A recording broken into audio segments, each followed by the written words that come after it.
ഉത്തരാഖണ്ഡിൽ UCC അതായത് uniform civil code ഏകീകൃത സിവിൽ കോഡ് പ്രാബല്യത്തിൽ വന്ന ശേഷം ഉത്തരാഖണ്ഡിലെ മുസ്ലിം സംഘടനകളെല്ലാം വലിയ എതിർപ്പിലാണ്, വലിയ പ്രതിസന്ധിയിലാണ് എന്നാണ് നമുക്ക് മനസ്സിലാക്കാൻ സാധിക്കുന്നത്. എന്തായിരുന്നാലും ഉത്തരാഖണ്ഡിൽ ശരീഅത്ത് നിയമം വേണം എന്നായിരുന്നു ഇവരുടെ പ്രധാനപ്പെട്ട ആവശ്യം എന്ന് പറയുന്നത്. ഉത്തരാഖണ്ഡാണ് നമ്മുടെ രാജ്യത്ത് ആദ്യമായി UCC നടപ്പിലാക്കിയ ഒരു സംസ്ഥാനം എന്ന് പറയുന്നത്. ഉത്തരാഖണ്ഡിൻ്റെ മുഖ്യമന്ത്രിയായിട്ടുള്ള പുഷ്കർ സിംഗ് ധാമിയാണ് ഇത് നടപ്പാക്കിയത്. രണ്ടാമത് ഉത്തരാഖണ്ഡിൻ്റെ പാത പിന്തുടർന്നുകൊണ്ട് BJP ഭരിക്കുന്ന പല സംസ്ഥാനങ്ങളും ഉത്തർപ്രദേശ്, ഗുജറാത്ത് എന്നിങ്ങനെയുള്ള പല സംസ്ഥാനങ്ങളും ഇത് നടപ്പിലാക്കാനുള്ള ശ്രമങ്ങൾ തുടങ്ങിക്കഴിഞ്ഞു. ഇതിനിടെയാണ് ഇപ്പോൾ ഈ UCCയിലെ അപാകതകൾ ചൂണ്ടിക്കാട്ടി ഇപ്പോൾ കോടതിയിൽ ഒരു ഹർജി എത്തിയിരിക്കുന്നത്. UCC പ്രാബല്യത്തിൽ വന്നതിനെ അവിടെയുള്ള ചില മുസ്ലിം സംഘടനകൾ എല്ലാം തന്നെ എതിർക്കുന്നുണ്ട്. സംസ്ഥാനത്ത് UCC നിയമത്തിന് പകരം ശരീഅത്ത് നിയമം വേണം എന്ന് ആഗ്രഹിക്കുന്നവരാണ്, അല്ലെങ്കിൽ അങ്ങനെ പറഞ്ഞിട്ടുള്ളവരാണ് ഇവരെല്ലാവരും. UCCക്കെതിരെ നൈനിറ്റാൾ ഹൈക്കോടതിയെ സമീപിച്ച മുസ്ലിം സംഘടനയുടെ പേര് മുസ്ലിം വ്യക്തി നിയമ ബോർഡാണ് ഇപ്പോൾ സമീപിച്ചിരിക്കുന്നത്. നൈനിറ്റാൾ ഹൈക്കോടതിയെ UCCയുമായി ബന്ധപ്പെട്ട് നിരവധി മുസ്ലിം സംഘടനകളും ഹൈക്കോടതിയെ സമീപിച്ചിട്ടുണ്ട്.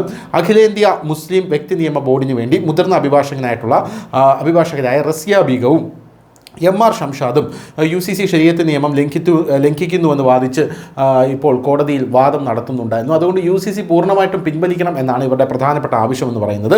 പ്രണയബന്ധ കേസിൽ മാർച്ച് 1 മറുപടി നൽകാനും കോടതി സർക്കാർ ജീവനക്കാരോട് ഉത്തരവിട്ടിട്ടുണ്ട്. എന്തുതന്നെയായിരുന്നാലും chief justice G Narendra, justice Ashish Naithani എന്നിവരടങ്ങിയ ഡിവിഷൻ ബെഞ്ച് UCCയുമായി ബന്ധപ്പെട്ട എല്ലാ കേസുകളും മുസ്ലിം വ്യക്തി നിയമ ബോർഡിൻ്റെ ഹർജിയും ഉൾപ്പെടുത്തിയിട്ടുണ്ട്. എന്തായാലും നേരത്തെ ജംഇയ്യത്ത് ഉലമ ഈ ഹിന്ദും ഒരു ഹർജി നൽകിയിരുന്നു. ലിവിംഗ് ബന്ധങ്ങളെക്കുറിച്ചുള്ള ചർച്ചയിൽ വീഡിയോ കോൺഫറൻസിംഗിലൂടെ സർക്കാരിന് വേണ്ടി ഹാജരായ solicitor general Tushar Mehta UCC കേസുകളിൽ സർക്കാരിന് വേണ്ടി മറുപടി നൽകാൻ സമയം തേടിയിട്ടുണ്ട്.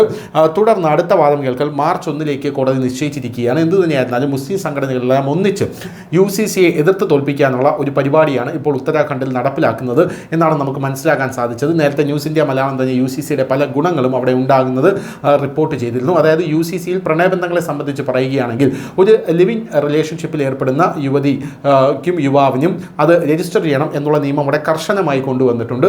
അല്ലാതെ വെറുതെ ഒന്നിച്ച് താമസിക്കാൻ പറ്റില്ല. അവർക്ക് വീട് വാടകയ്ക്ക് കൊടുക്കുന്ന ആൾക്കാരായിരുന്നാലും ശരി തന്നെയാണ്.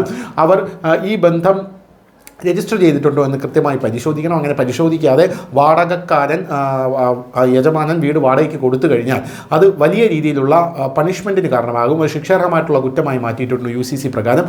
ഇതിനിടയിലൊക്കെയാണ് ഇപ്പോൾ UCC ശരീഅത്ത് നിയമത്തെ ലംഘിക്കുന്നു എന്ന് പറഞ്ഞ് പല ആൾക്കാരും രംഗത്തെത്തുന്നത്. News desk, news India Malayalam.